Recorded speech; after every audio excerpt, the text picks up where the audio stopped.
Assalamualaikum warahmatullahi wabarakatuh. Shalom, Om Swastiastu, Namo Buddhaya, Salam Kebajikan, Rahayu, Rahayu, Rahayu. Kami dari kelompok 1 mau mempresentasikan tugas evaluasi tengah semester yang diberikan oleh Pak Tommy Michael.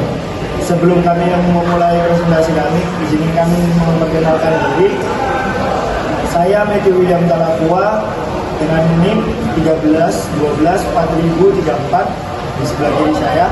Saya Akbar Wali Saputra dengan NIM 13124019. Saya Anindya Widianti dengan NIM 13124000051. Saya dengan Jasikirani Putri dengan NIM 13124037.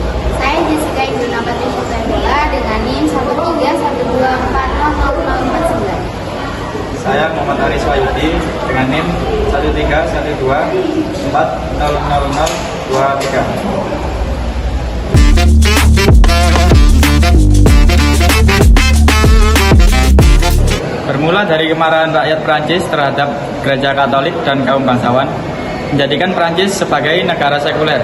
Negara ini berpandangan bahwa urusan negara tidak bisa disandingkan dengan agama. Prinsip agama Prancis adalah sekuler atau laicite.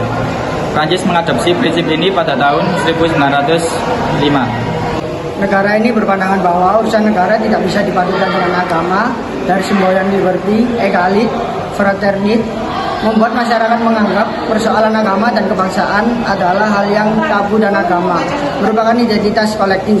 Pemikiran ini menghasilkan perilaku yang lebih menghargai identitas individu dibandingkan identitas kolektif, termasuk agama serta pemikiran laicit atau sekuler dan perlindungan kebebasan berpendapat. Imigrasi menciptakan tuntutan akan keberagaman di Prancis, membuat model integrasi republik tidak punya pilihan selain bernegosiasi dengan multikulturalisme. Karena Prancis sebenarnya adalah masyarakat multikultural, artinya siap menerima kelompok lain sebagai kesatuan tanpa memandang perbedaan etnis, agama, gender, dan bahasa. Selain dikenal sebagai negara multikultural, Prancis juga dikenal dengan semboyan liberty, egalit, fraternit yang berarti kebebasan, keadilan, persaudaraan. Salah satu kebebasan dalam hal ini adalah kebebasan beragama. Prinsip laicite memisahkan unsur agama dan kenegaraan, termasuk campur tangan negara dalam ibadah keagamaan. Prinsip ini juga bertujuan untuk melindungi kebebasan masyarakat Prancis untuk menganut atau tidak menganut agama dan mencegah agama masuk ke lembaga negara, salah satunya adalah pendidikan. Sejak akhir abad ke-19, istilah laicite digunakan untuk menggambarkan intimisi publik yang tidak terpengaruh oleh organisasi keagamaan. Istilah laicite merupakan paham sekularisme yang memisahkan antara sistem negara dengan agama, yang bertujuan untuk melindungi negara dari pengaruh organisasi keagamaan tertentu, serta untuk melindungi organisasi keagamaan tertentu dari serangan kekuasaan politik. Selain itu, pada tahun 1905, Prancis menerapkan undang-undang yang membagi antara negara dengan agama, serta undang-undang lain yang melindungi hak untuk mencela agama. Hal itulah yang menjaga eksistensi majalah Charlie Hebdo hingga saat ini yang terlalu banyak menimbulkan kontroversi. Pada tahun 1989, Konsil Daitet menyatakan bahwa prinsip sekularisme berarti penghormatan terhadap semua agama dan kebebasan beragama dianggap sebagai salah satu prinsip dasar yang diakui oleh hukum republik. Namun, kebebasan tersebut harus dimaknai dan dilaksanakan bersamaan dengan hak dan tanggung jawab yang juga harus dijalankan, termasuk sekularisme. Tujuan eksplisit dari sekularisme atau laicite adalah menciptakan landasan kesatuan untuk hidup dalam keberagaman, bukan meninggalkan keberagaman itu sendiri. Sekularisme Prancis dianggap asertif. Hal ini menunjukkan bahwa negara memisahkan agama dari ruang publik. Hal ini bertentangan dengan model pasif yang berarti negara memperbolehkan agama untuk pilihan publik. Laicite merupakan prinsip yang tegas, sehingga institusi negara Prancis menyatakan diri benar-benar netral terhadap agama manapun. Sehingga Prancis juga membebaskan masyarakat mereka untuk memeluk agama manapun, bahkan untuk tidak memeluk agama sekalipun. Laicite Prancis yang terjawantah dalam Undang-Undang 1905 menekankan sistem pendidikan bebas dari pengaruh agama manapun dan tuntutan untuk menunjukkan simbol-simbol agama di ruang publik.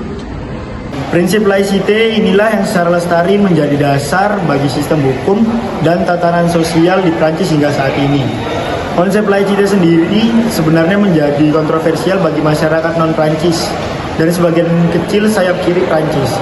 Prinsip laicite dinilai cenderung menggambarkan permusuhan daripada netralitas terhadap agama.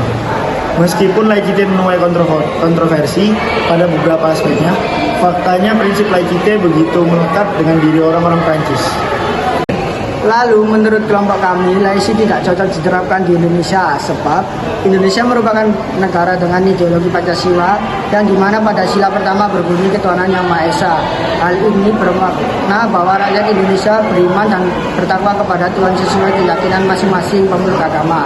Selain itu, sebelum negara Indonesia tercipta, Nusantara sudah merupakan negara yang masyarakatnya menganut berbagai macam keyakinan yang mengatur tingkah laku dalam bermasyarakat, serta sangat sulit dilepaskan dalam keseharian mereka. Selain itu, masyarakat Indonesia juga dituntut untuk menghargai segala perbedaan yang ada. Hal ini tidak selaras dengan konsep laicite yang digunakan Prancis yang melindungi para pencela agama, karena hal tersebut dapat menimbulkan perpecahan terhadap bangsa Indonesia yang satu.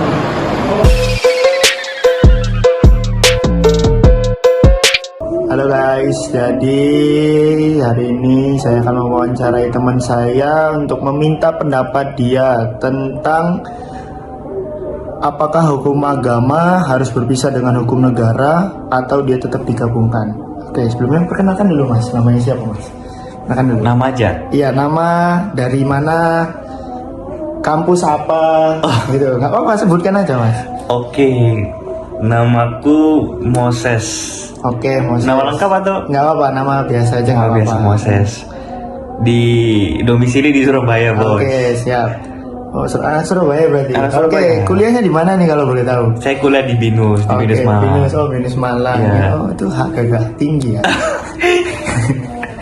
Oke, jadi aku akan bertanya tentang apakah hukum agama harus berpisah dengan hukum negara atau dia tetap digabungkan menurut pendapat Kak Moses? Oke, apakah hukum negara sama hukum agama dipisah? Harus berpisah. Harus berpisah atau dia tetap bersama? digabung? Oke. Kalau menurutku ya, di dalam Indonesia ini kayaknya ada dua pendekatan utama deh. Ada dua pendekatan utama dalam hukum ya, entah hukum negara atau hukum agama.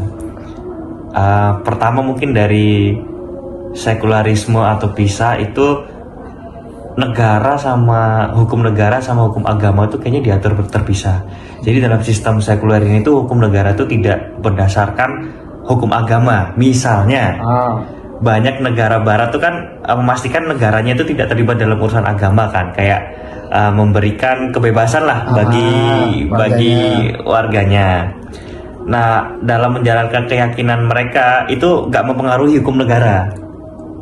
Jadi kayak gitu. Nah, yang kedua itu negara berbasis agama atau hukum negara dan hukum agama itu digabung. Jadi yang poin pertama tadi itu pisah, yang kedua ini yang gabung. Jadi hukum negara sama hukum agama digabung. Nah, hukum agama ini di poin kedua ini yang gabung ya. Hukum agama itu dijadikan landasan hukum negara. Jadi ada beberapa negara itu mayoritasnya Muslim kan, kayak Arab Saudi, Iran dan lainnya kayak gitu kan. Indonesia juga termasuk. Nah, karena negara ini digabung, apa hukum yang digabung ini? Jadi tuh hukum agama tuh berlaku dalam kehidupan sehari-harinya mereka gitu loh. Jadi jadi acuan untuk negara. Jadi berpatokan lah ya. Iya, jadi berpatokan sama hukum agama ini. Nah, Indonesia sendiri itu kan pertanyaan kan tadi kan apa?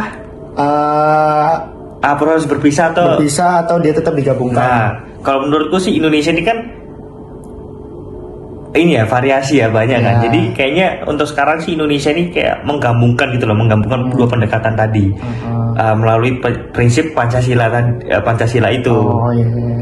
Nah, hukum agama itu punya peran dalam hal-hal tertentu kayak pernikahan, terus waris atau ekonomi syariah dan lain-lainnya. Kalau hukum negara itu tetap berdiri mandiri sebagai dasar yang mengikat seluruh warga negara secara umum.